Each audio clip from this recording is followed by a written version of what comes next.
కాశ్మీర్ పేరుని వినగానే మనకి అందమైన ప్రకృతి, మంచు పర్వతాలు గుర్తుకొస్తాయి. అలాగే యుద్ధాలు, టెర్రరిస్ట్ అటాక్లు కూడా మర్చిపోలేము. జమ్మూ కాశ్మీర్ లో మొత్తం 1,20,00,000 మంది ప్రజలు నివసిస్తున్నారు. కాశ్మీర్ లో ఎక్కువగా ఉర్దూ, డోగ్రీ, హిందీ లాంటి భాషలు మాట్లాడతారు. కాశ్మీర్ ప్రాంతం పాకిస్తాన్, ఆఫ్ఘనిస్తాన్, చైనా లాంటి దేశాలతో సరిహద్దుల్ని పంచుకుంటుంది. అయితే ఈ వీడియోలో కాశ్మీర్ చరిత్ర ఏంటి, భారతదేశానికి కాశ్మీర్ ఎందుకంత ముఖ్యం లాంటి విషయాలను చెప్తాను. పురాణాల ప్రకారం కాశ్మీర్ అనే పేరు కాశ్యప ముని దగ్గర నుంచి వచ్చింది.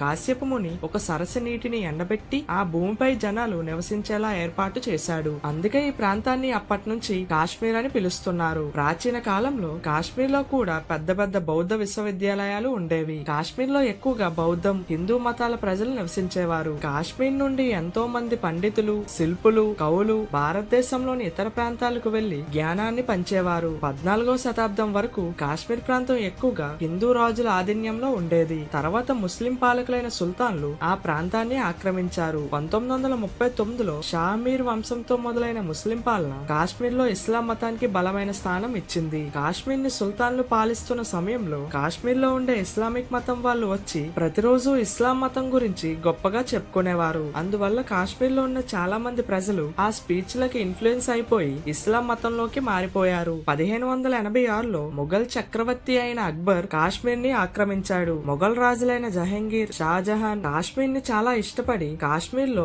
షాల్మార్ బాగ్, నిషాద్ బాగ్ లాంటి గార్డెన్స్ ని కట్టించారు. మొఘల్ కాలంలో కాశ్మీర్ ని భూమిపై ఉన్న స్వర్గం అని భావించేవారు. మొఘల్ సామ్రాజ్యం బలహీనపడిన తర్వాత 1752లో ఆఫ్ఘన్లు కాశ్మీర్ ప్రాంతాన్ని ఆక్రమించారు. ఆఫ్ఘన్ల పాలనలో కాశ్మీరీ ప్రజలు చాలా బాధల్ని అనుభవించేవారు. 1819లో మహారాజా రంజిత్ సింగ్ కాశ్మీర్ ని ఆక్రమించాడు. ఈయన సిక్కు వంశానికి చెందిన రాజు. ఈయన పరిపాలనలో కాశ్మీర్ చాలా ప్రశాంతంగా ఉండేది. కానీ ఈ రంజిత్ సింగ్ పరిపాలన చాలా కఠినంగా ఉండేది. అయితే 1846లో బ్రిటిషర్స్ కి మరియు సిక్కుల మధ్య ఒక యుద్ధం జరిగింది. దీన్నే ఫస్ట్ ఆంగ్లో సిక్ వార్ అని అంటారు. యుద్ధం తర్వాత రెండు వైపుల వాళ్ళు రాజీ పడి ట్రీటీ ఆఫ్ అమృత్సర్ కి అంగీకరించారు. ఈ ఒప్పందం ప్రకారం బ్రిటిష్ వారు కాశ్మీర్ ని డోగ్రా రాజవంశానికి చెందిన గులాబ్ సింగ్ కి ఇచ్చారు. దీంతో కాశ్మీర్ ప్రిన్సీ స్టేట్ గా మారింది. ప్రిన్సీ స్టేట్ అంటే ఒక ప్రాంతాన్ని మన భారతదేశం రాజు పరిపాలిస్తాడు. కానీ బ్రిటిషర్స్ పెట్టిన రూల్స్ అన్ని ఇండైరెక్ట్ గా ఆ ప్రాంతంలో అమలవుతాయి. డోగ్రా రాజులు 1947 వరకు కాశ్మీర్ ని పాలించారు. 1947లో భారతదేశం పాకిస్తాన్ విడిపోయేటప్పటికి కాశ్మీర్ హిందూ మహారాజు అయిన హరిసింగ్ ఆధీనంలో ఉంది. కానీ అప్పటికే కాశ్మీర్ లో హిందువుల కంటే ముస్లిం మెజారిటీ ఎక్కువ.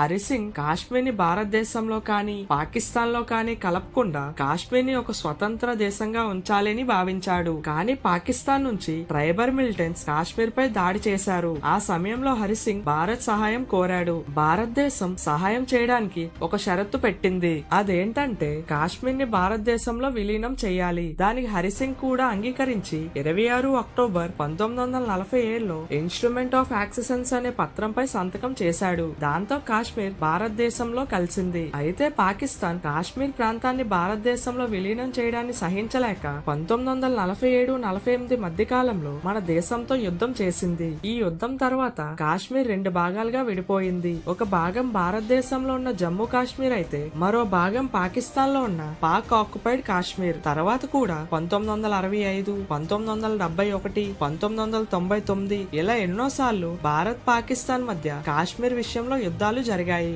ఆర్టికల్ 370, 355A ప్రకారం భారత రాజ్యాంగంలో కాశ్మీర్ కి ప్రత్యేక హక్కుల్ని కల్పించారు. అంటే కాశ్మీర్ కు సొంత రాజ్యాంగం, సొంత జెండా ఉండేవి. మన భారతదేశంలో ఉన్న ఇతర రాష్ట్రాలతో పోలిస్తే కాశ్మీర్ కు ప్రత్యేక హోదా కూడా ఉండేది. 2019 ఆగస్టు 5న భారత ప్రభుత్వం ఆర్టికల్ 370, 355A ని రద్దు చేసింది. దాంతో కాశ్మీర్ కు ప్రత్యేక హోదా కూడా పోయింది. అలాగే కాశ్మీర్ లో ఉన్న జమ్మూ కాశ్మీర్ ని మరియు లదాఖ్ ని రెండు వేరువేరు కేంద్ర పాలిత ప్రాంతాలుగా విడగొట్టారు. అలా మన భారతదేశంలో జమ్మూ కాశ్మీర్ మరియు లదాఖ్ అనే ప్రాంతాలు ఏర్పడ్డాయి.